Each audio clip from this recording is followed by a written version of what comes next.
Bueno, buenas tardes. Pues mi nombre es Leonardo Trejo, soy ingeniero y trabajo en la unidad de planificación de Aguas de Mérida. Mi cargo es planificador de recursos hídricos y bueno, pues traigo para ustedes esta charla, este conversatorio que es muy interesante y el tema, pues como ustedes lo ven allí, el uso eficiente del agua. El agua es uno de los recursos que hoy en día lo vemos como finito, es más, tenemos que verlo como finito.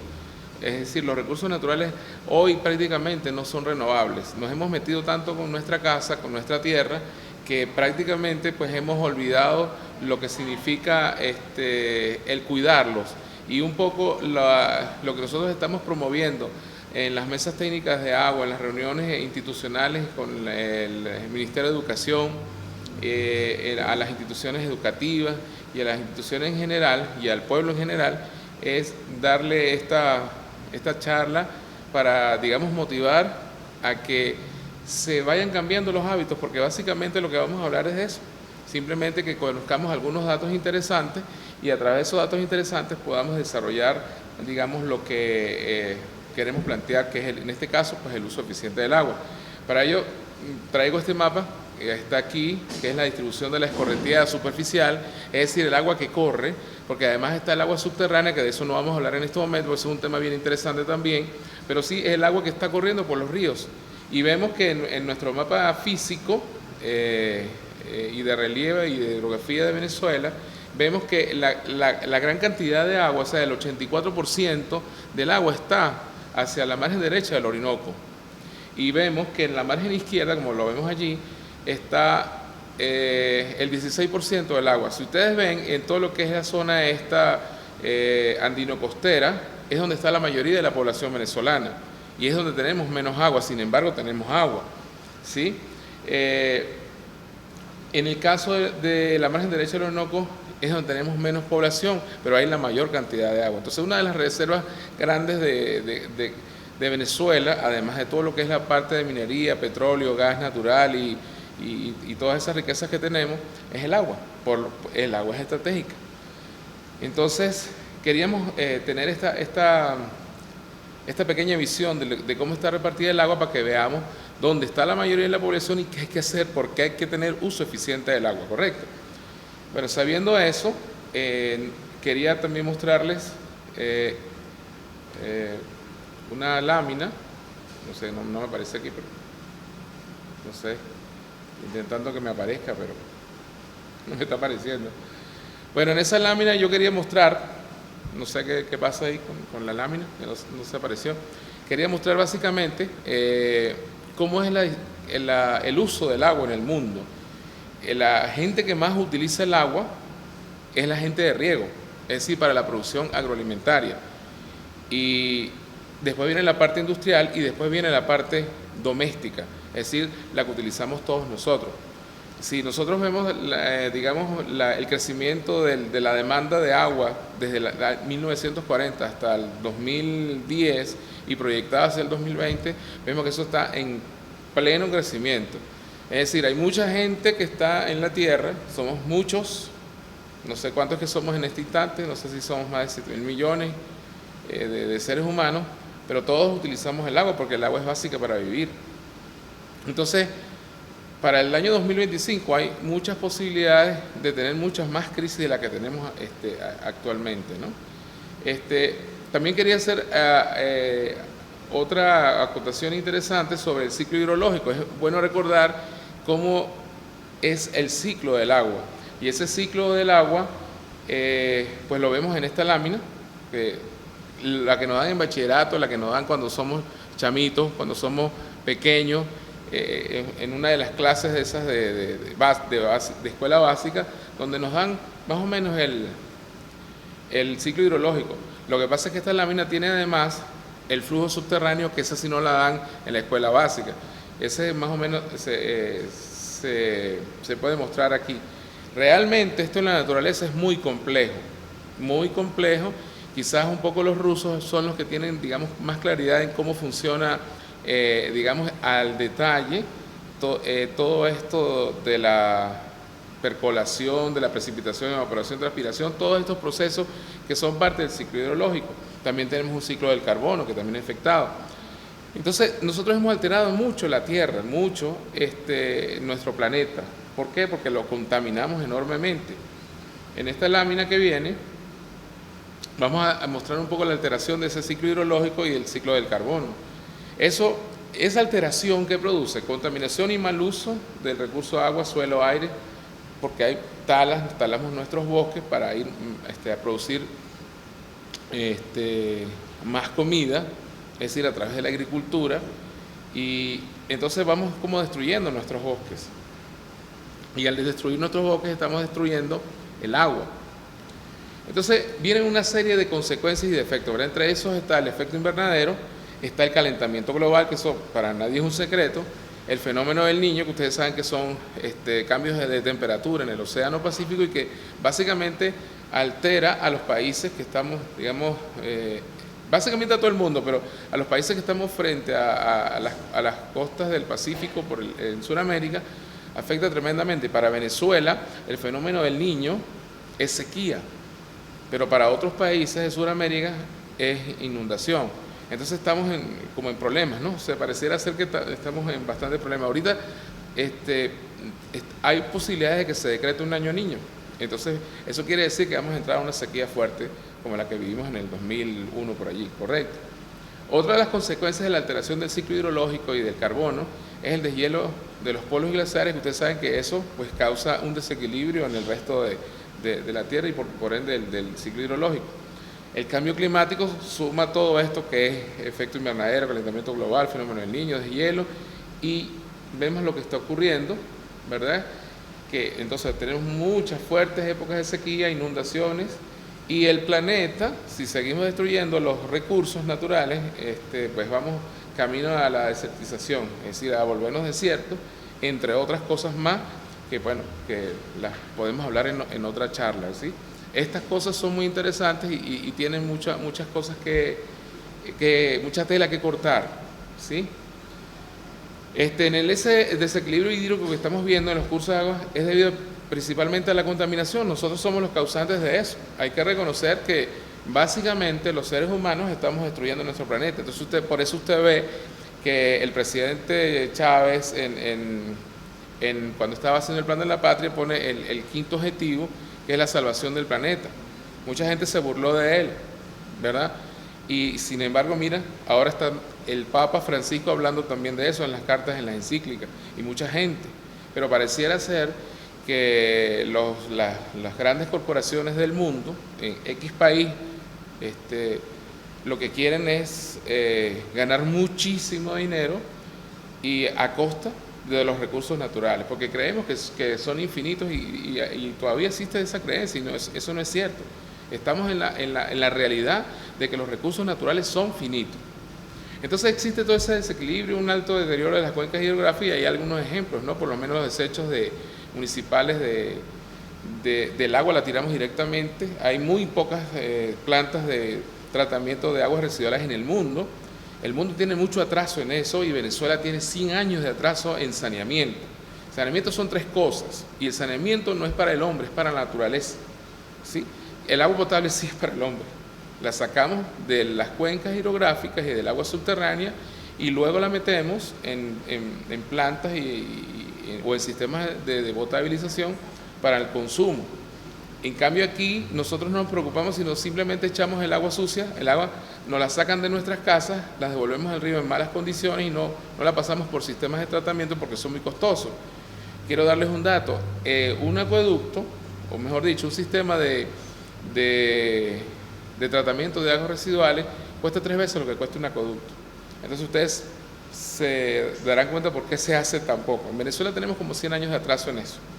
Entonces, quizás una de las cosas interesantes que hay hoy en día, y bueno, Aguas de Mérida está preocupándose un poco, digamos, por esto, quiere entrar dentro de su plan estratégico atacar lo que significa el saneamiento, es decir, hacer las 3 cosas que es el saneamiento, que es la recolección de las aguas residuales de las casas de las personas, luego el sistema de tratamiento y luego la disposición de esos desechos que salen tratados en la planta, es decir, los lodos y además de los lodos, el agua. Todo eso tiene uso posteriormente, eso es muy, digamos, muy interesante. Bueno, aquí pues vemos en esta lámina muchas cosas que, digamos, nos hablan de contaminación.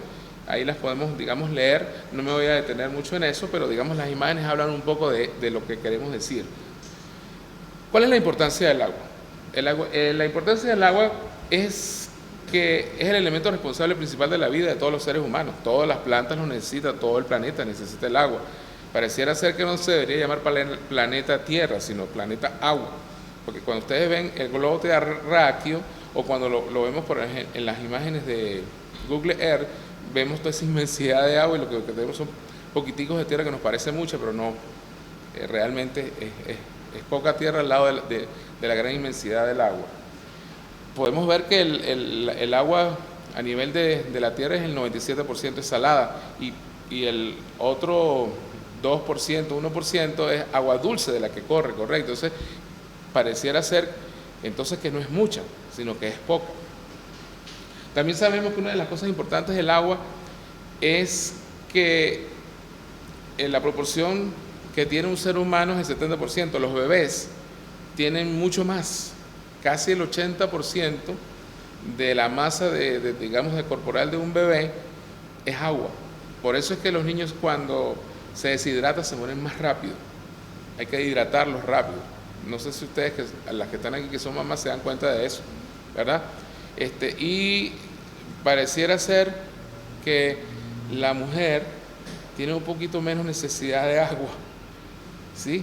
El hombre como que sí tiene un poquito más necesidad por la parte muscular. Son estudios que se han, digamos, venido trabajando, pero en líneas generales, el 70% del ser humano está hecho por agua, ¿sí? Entonces, si nos falta eso, pues seguro morimos, ¿no?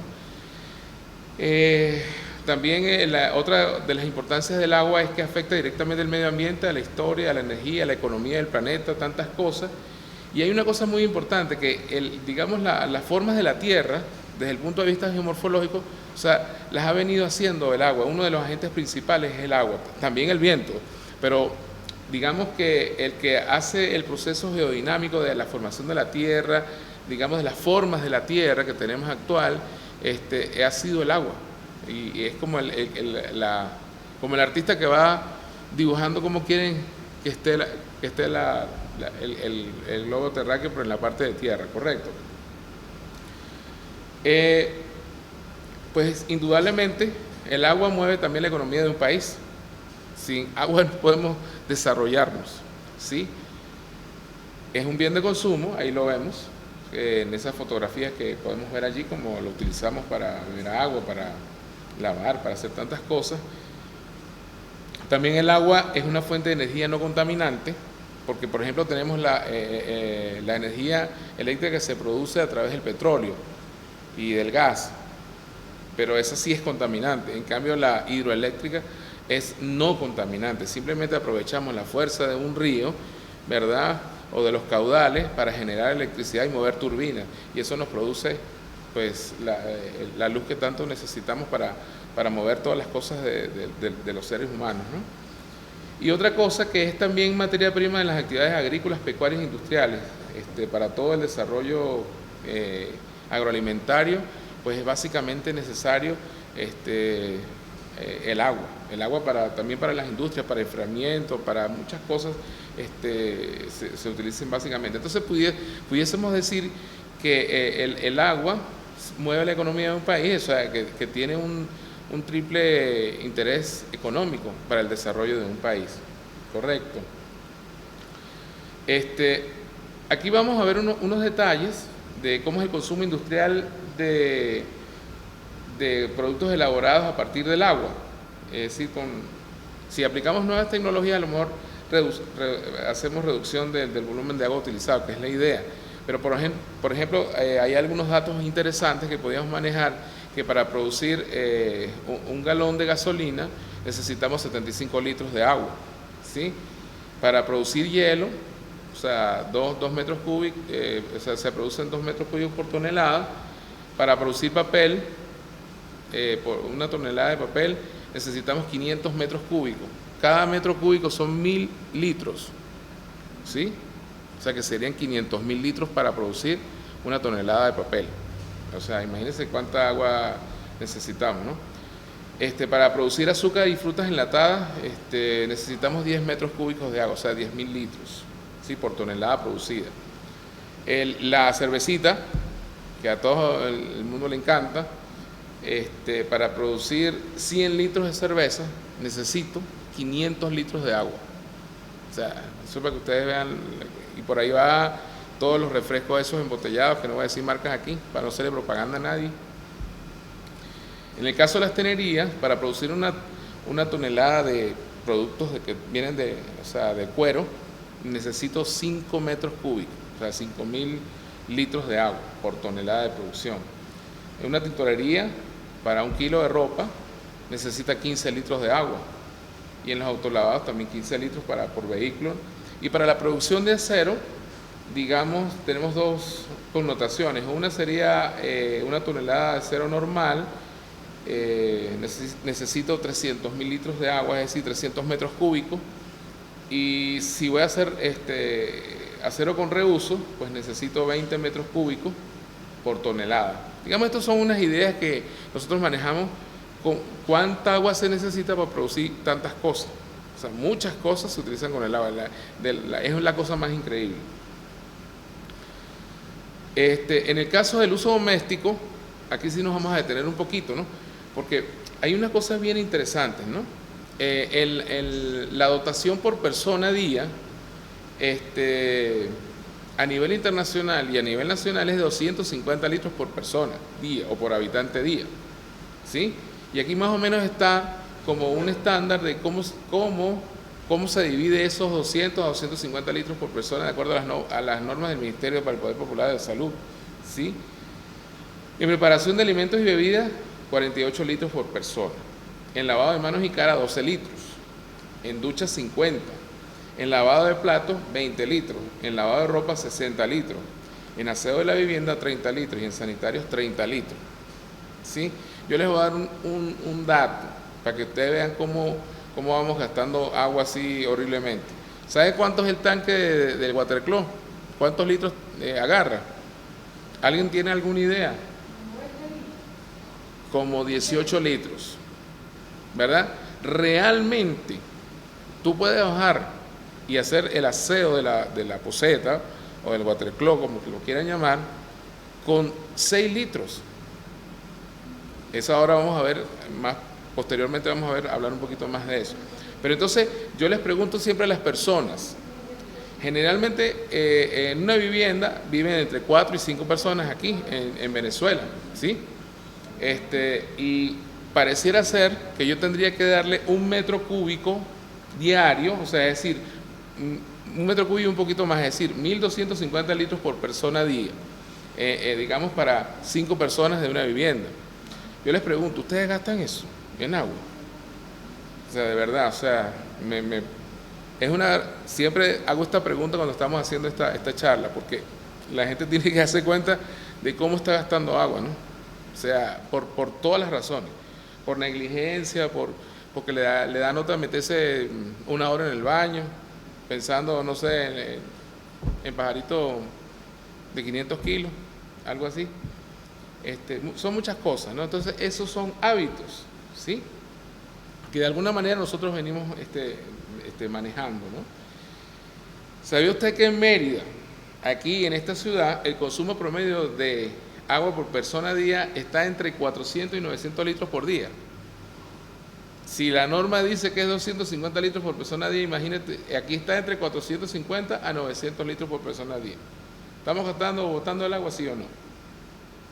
Nosotros hicimos un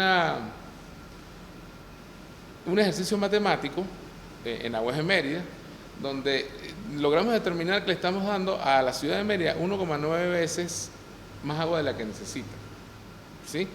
Pero lo increíble de todo esto es que si nosotros vamos para el Vigía, para otros sitios donde vemos que hay racionamiento de agua, le estamos dando 2 veces, 6 veces, 5 veces, 4 veces. ¿Qué está pasando allí? Esa sería una pregunta interesante que responder. Algo está pasando. ¿Qué estoy haciendo? Por supuesto, tenemos problemas en la hidrológica, en el sentido que hay que rehabilitar redes de distribución y plantas de potabilización. Esa es una responsabilidad del Estado, correcto. Hay que hacerlo. Eso es una debilidad que siempre tienen todas las hidrológicas, en cualquier hidrológica del mundo. Tiene que rehabilitar, ¿sí? Para también no cargarle al usuario toda la responsabilidad. Pero el usuario tiene mucha responsabilidad. Entonces, la idea es que la institución que presta el servicio de agua potable pueda de alguna u otra manera ser muy responsable en el uso eficiente del agua internamente antes de darla a la gente, y luego que la gente la reciba, pues también hay que ser muy responsable. Entonces, pareciera ser que es un trabajo en conjunto, institución que presta el servicio más la gente que recibe el servicio. Y pareciera ser que entonces, si trabajamos juntos en todo lo que es el agua potable y el saneamiento, quizás tengamos chance de estar mejor en esta vida. ¿Sí? Digo una cosa así como pareciera ser como de ensoñación de estar mejor en esta vida. Porque es que si tenemos la casa bien, estamos bien. Cuando ustedes tienen la casa horriblemente desordenada y sucia, ¿cómo se sienten? Pregunto. Muy mal. Seguro que incómodo. Seguro que con mucha rabia. O con, no sé, o le dice alguna mala palabra al otro. Porque está incómodo. Pero cuando usted deja su casa arregladita y limpiecita, ¿cómo se siente? Qué rico, ¿no? Cuando lava toda la ropa, es una cosa estupenda. Así le gustaría a la tierra que la tratáramos. O sea, que la tratáramos, porque realmente estamos destruyendo nuestra casa, ¿sí? Entonces ese datico de 400 a 900 litros por persona en la ciudad de Mérida es algo que llama la atención fuertemente y que hay que hacer un trabajo, digamos, con las personas definitivamente, y es parte de ese trabajo, decirles un poco qué está pasando, para que nos demos cuenta de qué cosas hay que hacer, ¿correcto? En el consumo indiscriminado de agua, tenemos que es una consecuencia de la poca valorización del recurso. Quizás esas son como las respuestas, ¿no? Vamos obteniendo respuestas. gastamos mucho, pero ¿por qué? Porque no la valoramos. A lo mejor cuesta muy barato y nos quejamos, ¿sí? Entonces, pero cuando vamos a pagar otra cosa por ahí, la pagamos con gusto. Pero pagar 100 o 200, 300 bolívares de agua nos duele en el alma. O sea, es una cosa tremenda. Entonces, hay poca valorización. Hay un baño que se está regando, no nos pasa nada, como no nos cobran duro, ¿ves? A lo mejor si nos pegaran en el bolsillo, pues sí. Entonces uno empieza a arreglar las cosas de la casa, ¿no? Una llave goteando, un baño que se pierde, una regadera por ahí, un tubito por ahí que esté echando broma, ¿sí? Porque el plomero cobra, ¿sí? Y los materiales usted los va a buscar y también cuestan. Entonces, bueno, habría que ver qué ocurre eso. ¿Hay problemas de valorización del agua? Sí, yo creo que esa es una de las grandes respuestas, ¿verdad? Por supuesto, ya sabemos que es un recurso finito, es entre el 1 y el 2% del agua dulce del planeta, estamos hablando del agua dulce, ¿sí? Es un recurso que debe someterse a procesos de producción. Nosotros lo sometemos es decir, cuando nosotros decimos agua producida, es agua que está potabilizada y que lleva 5 procesos, generalmente, para, digamos, llevarla a que la gente la pueda consumir y tenga salud, ¿no? Pero a veces tenemos esos problemas de contaminación.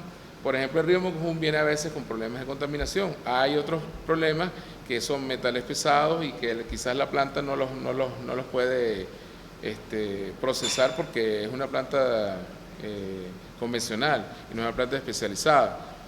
Ajá, dime.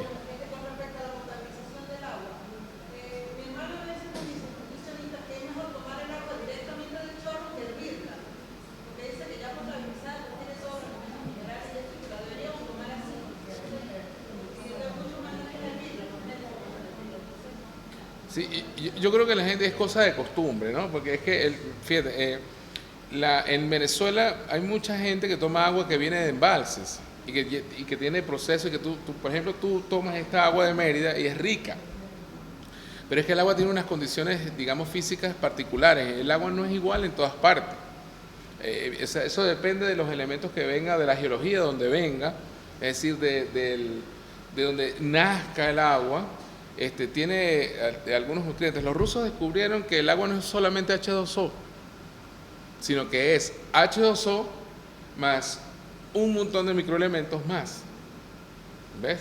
Que se unen a los oxidrilos y entonces pues eso lo conforma. Entonces por eso es que nosotros tenemos de alguna manera aguas blandas, aguas duras, aguas semiblandas, semiduras, y entonces uno nota eso cuando uno a veces le cuesta sacarse el jabón, ¿sí? O el sabor del agua, o sea, son muchos detalles que a lo mejor cuando demos una charla de calidad de agua, ahí sí vamos a poder, digamos, responder eso, pero el tema de esta charla es el uso eficiente, ¿no? Pero si pudiésemos hacer una charla posterior de lo que significa los elementos de la calidad de agua, o sea, cómo se potabiliza y qué seguridad tengo yo de que eso sea así, ¿sí? Nosotros, las empresas hidrológicas deberían, digamos, solamente entregar el servicio, y hay mucha gente que tiene tanque.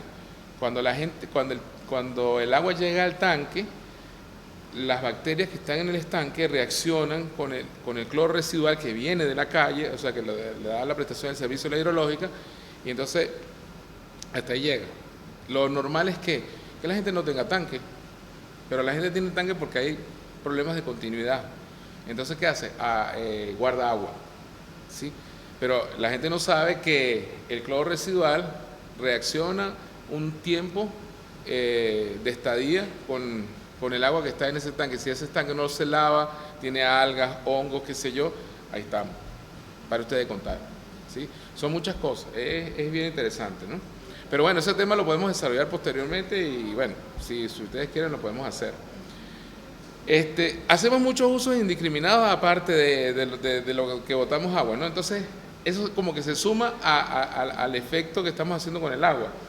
Entonces, usos indiscriminados, regamos las plantas y los jardines con mangueras y de paso lo hacemos al mediodía, cuando la evapotranspiración es fuertísima, quemamos las plantas, no lo hacemos al final de la tarde o en la noche, que haya más oportunidades de retención y de frescura en el suelo para las plantas. Y a veces quemamos nuestras propias plantas de jardín, porque las regamos a unas horas donde está la incidencia del sol muy fuerte.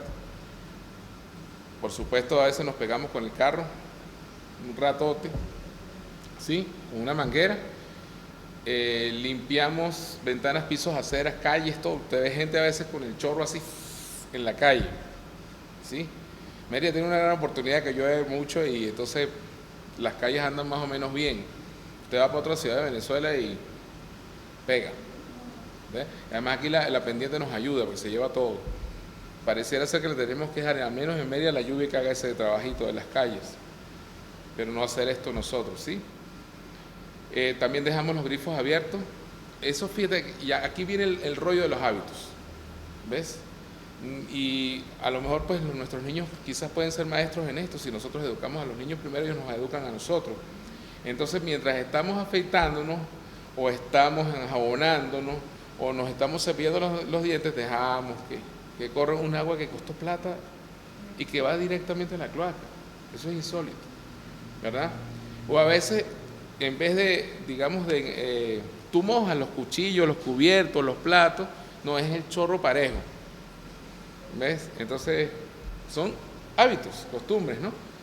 Cuando estamos pelando las verduras y hacemos igualito, en vez de... Solamente hay una cosa increíble, cuando se tiene crisis, entonces pareciera ser que la cosa empieza como a empezar a funcionar, ¿sí? O sea, con esta crisis que estamos viviendo en Venezuela, de muchas cosas que ustedes saben, que nos hacen falta. Antes, por ejemplo, yo voy a poner el ejemplo del jabón. El jabón se quedaba en la casa así, de a poquitico, y se botaba.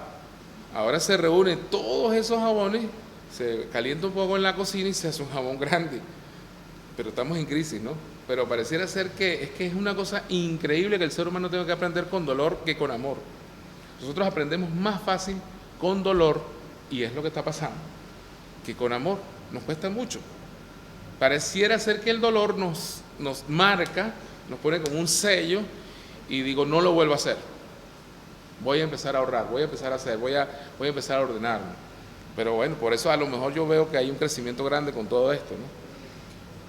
Esto es lo que está ocurriendo básicamente.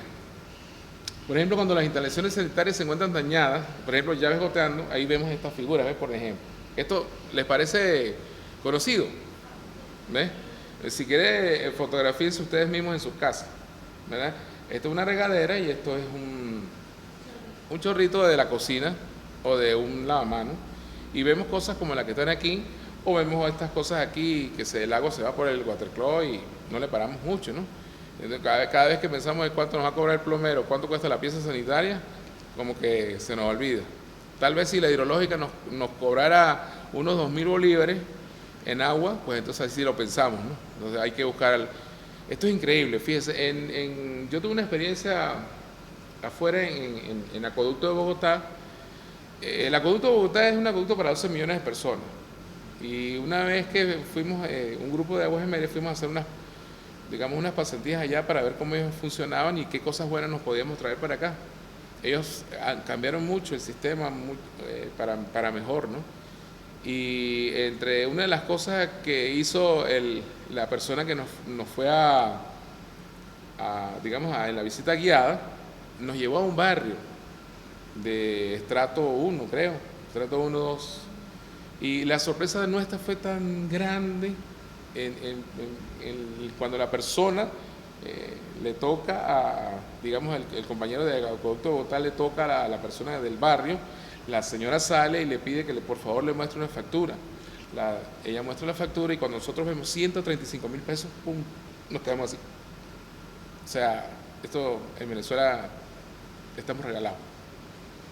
Entonces, fíjense que eso, por eso, pero allá funciona y para 12 millones de personas. O sea, un acueducto espectacular que tiene muy pocos problemas, operativos, porque ellos hacen mucha gestión y hacen las obras a tiempo y hacen saneamiento. Entonces tienen eso bien interesante. Y hay algo muy interesante, que ellos compraron las cuencas abastecedoras y las protegen. Tienen sus propios guardaparques y todo, y de ahí para arriba nadie vive. Eso es interesante, como hacen los japoneses. Los japoneses hacen lo mismo. Nadie arriba de los diques de acueducto, nadie vive arriba. Todo el mundo vive de ahí para abajo. Aquí no. Aquí mira toda la gente que tenemos en el Mocujón y a veces los esfuerzos que tenemos que hacer para tratar el agua, ¿no? Por ahí ustedes paren de contar y empiecen a lucubrar mentalmente. Se los dejo ahí. ¿Sí? Entonces, fíjese, aquí hay algunos datos interesantes que podemos leer. Por ejemplo, fíjese, ¿sabe usted cuánta agua se gasta cuando tenemos las siguientes situaciones? Cuando tenemos un tanque de watercloak en malas condiciones, gasta más de 300 metros cúbicos mes. ¿Cuánto dije que era un metro cúbico? Dije que eran 1.000 litros, ¿verdad? Empiezan a multiplicar. 1.000 por 300. ¿Sí? Imagínate toda la cantidad de agua que perdemos ahí en el watercloak. Y cuando tenemos una llave goteando, como esas que están allí, como esas cosas que ustedes recuerdan que hay en sus casas, ¿verdad? Se puede perder desde 46 a 24.536 litros por día. Eso equivale a un volumen de 13,6 hasta 766 metros cúbicos al mes. Yo les pregunto eso a ustedes, ¿eso es justo? Digamos justo con ustedes mismos, justo con el planeta y justo con sus hijos y con todo el resto. Eso sería una pregunta que nosotros tendríamos que resolver, ¿sí? Miren todos estos datos que son bien interesantes. O sea, todo el agua que estamos perdiendo solo por eso. ¿Cuáles serían entonces las consecuencias de todas estas cosas que veníamos hablando del uso indiscriminado del agua? Bueno, por supuesto que eso ocasiona desabastecimiento de agua por el uso irracional. Es decir, le estamos quitando agua a las personas que las pueden utilizar aguas abajo, ¿sí? Impide el crecimiento económico y social de una ciudad o un estado, genera mayor inversión en construcción de redes de distribución e instalaciones de mayor capacidad, porque fíjate, ahora entonces en vez de buscarla más cerca, tenemos que buscar el agua más lejos. Entonces son más tubos, entonces mayores obras de ingeniería y cuesta más, mayores inversiones para el Estado, que salen de quién, de los impuestos suyos y míos, ¿verdad? ¿Qué eso ocurre? Pregúntale usted al CENIA cuánto recaudó. Después del petróleo, miren lo que viene. Por ahí se ayuda el presupuesto nacional. Entonces, ¿de quién es la culpa? Suya, mía, de todos. ¿Sí? Por supuesto que esa consecuencia del uso indiscriminado también desmejora la calidad de vida del ser humano, porque entonces mira todo lo que va a tener en la casa, un desastre. La empiezo a tener si no lo arreglo. Por supuesto, mayor explotación de fuentes superficiales y subterráneas, entonces yo voy a tener un desequilibrio hídrico. ¿Por qué? Porque estoy sobreexplotando, porque estoy sacando más agua de la que necesito. ¿Sí? Eso es más o menos en líneas generales. ¿Sí? Bueno, entonces viene la gran pregunta. Si todo esto está pasando y todo esto que nos estamos dando cuenta que está ocurriendo en nuestras casas, ¿verdad? ¿Qué hago? ¿Cómo me planteo la solución del problema? La pregunta sería exactamente, ¿cómo ahorro el agua? Mira, pareciera ser que, mira, ahí el mismo tubo como que se hace, como este tipo no me cierra, entonces me cierro yo. Sí, es una cosa interesante. Fíjense, lo primero que tenemos que hacer, esto está aquí bastante complejo, esta lámina, ¿sí? Pero básicamente lo que más hay que trabajar en el uso eficiente del agua en las personas son las prácticas de conducta, es decir, en los hábitos. Y fíjense que yo les voy a dar un tip aquí interesante, que eso está en muchos libros de autoayuda y que yo sé que funciona. Si usted practica o hace un hábito durante 21 días seguidos, usted lo hace hábito. 21 días seguidos. Si usted se pela un día, tiene que volver a comenzar. ¿Sí? Si usted quiere adquirir un buen hábito. Si a usted le cuesta lavar los platos después de que usted come, ¿sí? Usted tiene que hacerlo 21 días seguidos en el desayuno, en el almuerzo y cena.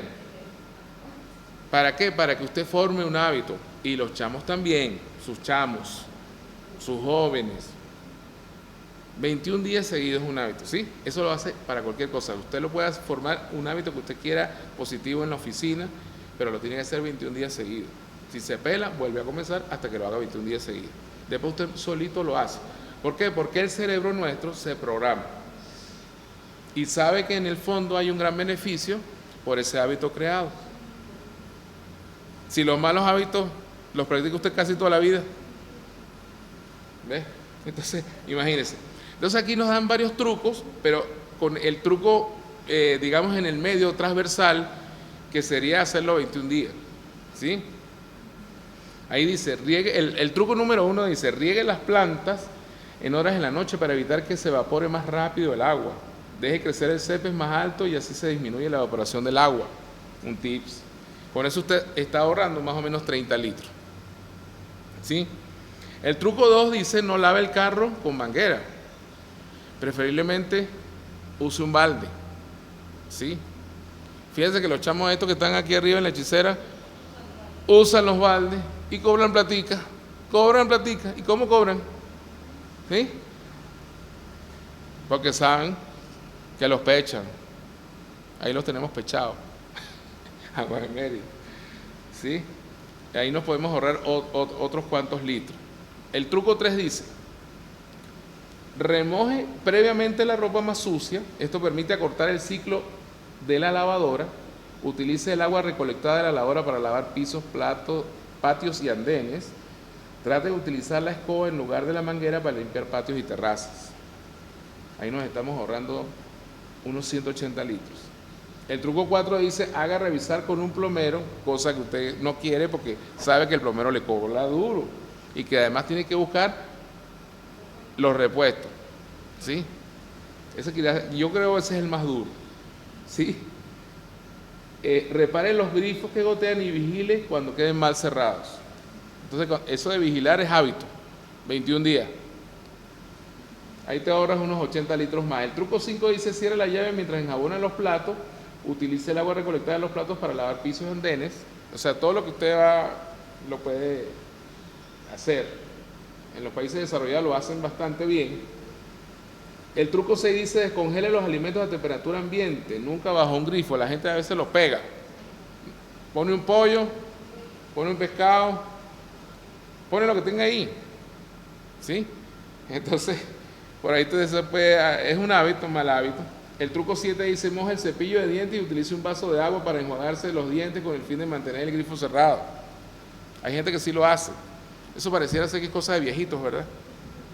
Sí, pero yo creo que vale, en vez de tener la llave abierta, te ahorras unos 19 litros. El truco 8 dice, introduzca 2 botellas, eso lo vamos a ver más adelante, pero lo voy a pasar rápido. El truco 9, darse un baño en la bañera, gasta aproximadamente entre 200 y 280 litros. El que tiene bañera, el que no, bueno. El que no se da baños de novia, ¿sí? Y el truco 10 dice, no tome baños largos en la ducha abierta mientras se enjabona. El tiempo aproximado con la ducha abierta para jugarse es de entre 1 y 2 minutos. Es muy difícil que la gente se bañe entre 1 y 2 minutos. Tiene que estar muy apurado. Pero por ahí se empieza. Entonces esos son como unos tips, unos truquitos que hay que, digamos, son prácticas de conducta. Y las prácticas de conducta se realizan cuando tú lo haces de forma seguida. El secreto es 21 días de práctica seguido, sin pelarse. Si se peló, vuelve a comenzar. Entonces, fíjense, para la reducción del desperdicio de agua hay 3 propuestas, ¿verdad? Una es reducir. Miren los muñequitos que están ahí. Otra es readaptar y otra es reparar. La vamos a ver una por una y con eso vamos a ir terminando, ¿sí? Fíjense, vamos a ver la primera. Estas son las medidas de reducción. Fíjense, yo les dije a ustedes que el Watercloak tenía generalmente, los que tiene la mayoría de la gente son de 18 litros, ¿sí? Hay unos muy modernos que tienen menos litros, pero son más caros. Entonces la gente se busca la economía, ¿sí? Entonces fíjense, ¿qué se hace? Usted abre la tapa, que es uno de los trucos anteriores, agarra 2 botellas de medio litro o de 1 litro o de litro y medio, si cabe, porque la altura creo que da, y los llena de arena o de agua y los mete ahí. ¿Qué va a ocurrir con eso? Que usted lo que está es disminuyendo volumen, más nada, porque tiene otro volumen ahí que está metido dentro de una botella, o sea, que es la arena, que esa pesa más, o agua dentro de una botella. Entonces, en vez de tener 18 litros, tiene menos. Tiene 4 litros menos, o 3 litros menos, dependiendo del tamaño de la botella que usted meta. Que es bastante, cada vez que suelta, si no tienes una diarrea, por supuesto. Así que tengas que ir cada rato. Entonces es un truquito bien interesante. Hay gente que lo utiliza.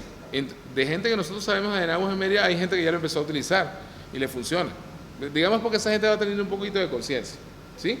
Entonces con eso disminuimos volumen. Hay otro truquito de otra medida de reducción, que es, si ustedes se dan cuenta que hay un tornillo de ajuste, ¿verdad? ¿Lo ven? Aquí ven el Watercloak, ¿verdad? Por dentro.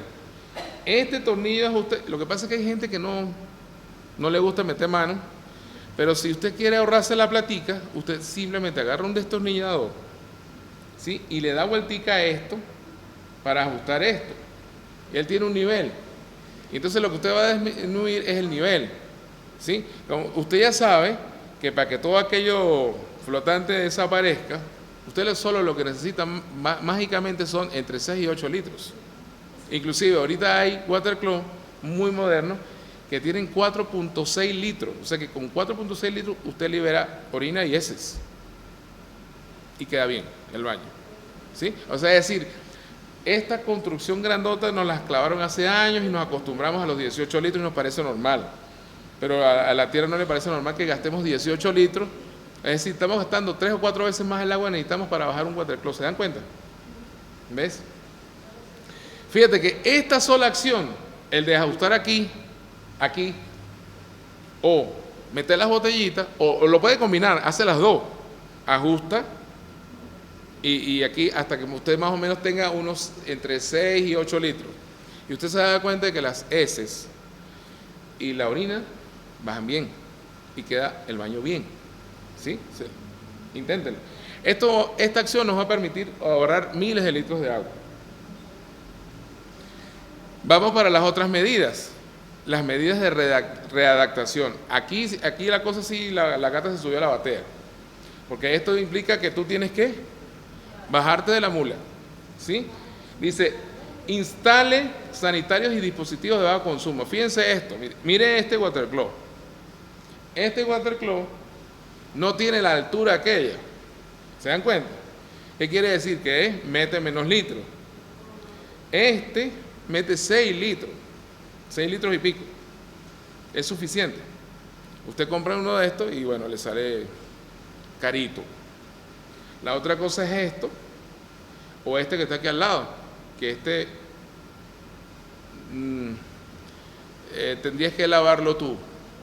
Ese sí, o este que sí tiene su llavecita, control y lo bajas y lo cierras para entonces no gastar, aquí no gastas, o sea, simplemente el hombre orina, ¿sí? Porque ahí la mujer no va a orinar, pues.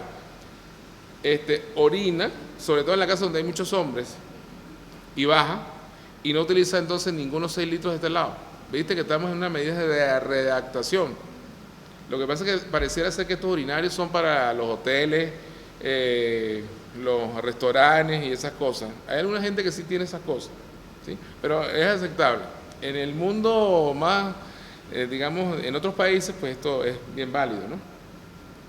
Si nos vamos a esta figura que está aquí, dice instalar grifos de lavamanos y duchas de cierre automático. Fíjense que hay unos sistemas ahorradores. El problema de los sistemas ahorradores es que por ser ahorradores, pues como que cuestan más plata, no entiendo. Es una cosa que no se entiende, ¿sí? Pero fíjense que tiene estas dos cositas, ¿no? Tiene una boquilla reductora de aspersión, que sería una parte de eso, y además tiene un ajuste de caudal en este lado. Es decir, tú ahí vas a regular la cantidad de agua que quieras. O sea, si te vas a meter a baños de novia, pues, reduce el caudal o reduce la boquilla, ¿sí? Aquí están estos, ustedes los han visto en McDonald's. En McDonald's los tienen, ¿sí? Y por ahí en algunas iglesias de estas también los tienen, en los baños de las iglesias, que es que tú hundes esto, lo hundes, te lavas un ratico, ¿sí? Pero eso tiene una connotación que a veces tú te haces algo rápido y el agua se queda como botando. O sea, esa medida de redactación está para mí entre comillas, ¿sí? Eso hay que ver cómo se hace. Aquí hay unos dispositivos que sirven para ponerlos en las regaderas y en las tuberías que te ayudan, que los compras y te ayudan a reducir volumen. Entonces estás redactando ¿cómo se llama? La boquilla digamos, del lavamanos o de la regadera, ¿sí? Y por supuesto, si usted quiere no tener roturas en su casa, pues lo más inteligente es que utilice tuberías de cobre. Pero las tuberías de cobre, ¿cuánto cuesta? Un ojito de la cara. Pero eso es eterno, ¿yo? No tiene que reparar más nunca. La gente no, le meten PVC que se puede romper y con estos movimientos telúricos se rompen más rápido, ¿sí? Hay gente que le pone tubo de HG, o sea, es decir, hierro galvanizado, pero ese se corroe por el óxido y bueno, para ustedes contar otros tubos que también se dañan. Las casas estas de aquí de la Pedregosa Vieja, las quintas, fueron hechas con esos tipos de tubos y la gente ha tenido que romper. Nosotros hemos ido a ver lo que pasa y la gente tiene que romper sus casas casi todas por dentro, porque ya ahí es muy húmedo y han tenido que hacer unas reparaciones inmensas de unas hermosas casas que hay ahí por no utilizar tubería de cobre. O sea, lo roto sale por lo descosido, ¿sí? Bueno, esas son las medidas de redactación. Ya hablamos de las medidas de reducción. Ahora están las de redactación. Esta quizás es la que le cuesta más a la gente porque implica esto, ¿sí? Pero están, o sea, lo importante es que está ahí y tú la tienes. Tú verás si la haces o no. Y están las medidas de reparación, que es lo que la gente generalmente hace. Fíjense, ¿qué hace la gente? O lo que debería hacer la gente, reparar las fugas en los estanques de almacenamiento, cambia el tanque si está muy deteriorado. Hay veces estanques de estos, de gotero, que están partidos y gotean por aquí, ¿sí? O se van por aquí por ¿cómo se llama? Por el tapón. El tapón es solo cambiarlo, eso lo venden y no cuesta muy caro, pero la gente no lo cambia. A veces es la cuerdita esta de aquí que se revienta. Entonces hay gente que eso sale muy barato. Por ejemplo, en mi casa, en las veces que se ha roto, eso se repara con nylon, barato. Y tú mismo, lo que tienes que tener la distancia exacta, que la tienes que medir para que cuando hagas esto, ¡pum!, el tapón levante. Pero esas son cosas de ingenio normales, que a veces no nos gusta pensar, entonces le dejamos, no, hágalo usted, y qué fastidio con él, ¿sí? Esas cosas pasan. Aquí dice también que hay otra medida interesante de reparación, es poner llaves de paso. ¿Ve? Las llaves de paso son muy útiles, la gente generalmente no las pone, pero a veces es muy bueno ponerlas porque se evitan tantas cosas en la casa, o sea, digamos para su comodidad, ¿sí? Fíjense todos los accesorios estos que están aquí, todo eso lo venden. Usted tiene que saber, lo que pasa es que usted se lo deja siempre al que le va a cobrar mucho. Empieza usted a investigar, mire, por internet hay de esto, te enseñan paso a paso a cómo cambiar un herraje del baño o cómo cambiar un detalle, una goma, un empaque, una cosita de esta. Te lo dicen por internet y tú lo haces, pones al chamo a hacerlo. Se equivocará, si importa, lo vuelve a hacer. Algún día lo hace bien, ¿sí? Aquí está lo de la llave de paso. Fíjate, esta es una llave de paso. Repare o cambie herrajes de los baños o posetas, lavamanos, lavabos, grifos de ducha, etc. Entonces, básicamente son 3 medidas que tenemos que responder. ¿Cuáles son? Vamos a repasarlas rápidamente. Las medidas de reducción, están las medidas de readaptación y están las medidas de reparación. Dime tú si además, si yo uno de estas 3 medidas, más los cambios de hábito, es decir, más las conductas que ahora tengo que tener frente a esto, ¿qué va a pasar? Que hay empieza a haber un uso eficiente del agua en mi casa. Yo estoy educándome yo y educando a mis chamos, y a mis hijos, y a mis tíos, y a lo que sea, ¿sí? Porque básicamente esto es lo que pasa en las casas, en las instituciones también. Entonces, pareciera ser que la cosa no es tan difícil. Lo que pasa es que hay que tener un poquito de conocimiento y hablar de esto. Hay una cosa interesante. Si usted no hace el cambio de conducta, no va a hacer las medidas. ¿Escucharon? Si usted no tiene interés en cambiar de conducta, las medidas no van a aparecer nunca. Nunca vas a resolver eso. Entonces, ¿cuál es el principal problema del ser humano en esto del uso eficiente del agua? La conducta, los cambios de conducta, los hábitos. Acuérdense, 21 días para las cosas buenas, no lo hagan para las cosas malas, pues no se acostumbren. Bueno, y básicamente debemos evitar el consumo indiscriminado de este recurso natural escaso, que ya sabemos que es finito, debido a la disponibilidad de agua para consumo humano que es cada vez menor y que la situación está en crisis. Y bueno, finalmente concluimos con esta frase: en la conservación del agua todos somos responsables. O sea, yo soy responsable como hidrológica, como institución, pero también cada uno es responsable. Cada uno de los trabajadores de Agua Media es responsable en su casa del agua que se presta. Pero además, cada persona que vive en cada ciudad, en cada pueblo, en cada aldea de Venezuela, es responsable de la conservación del agua. Es la única manera que lo podamos hacer.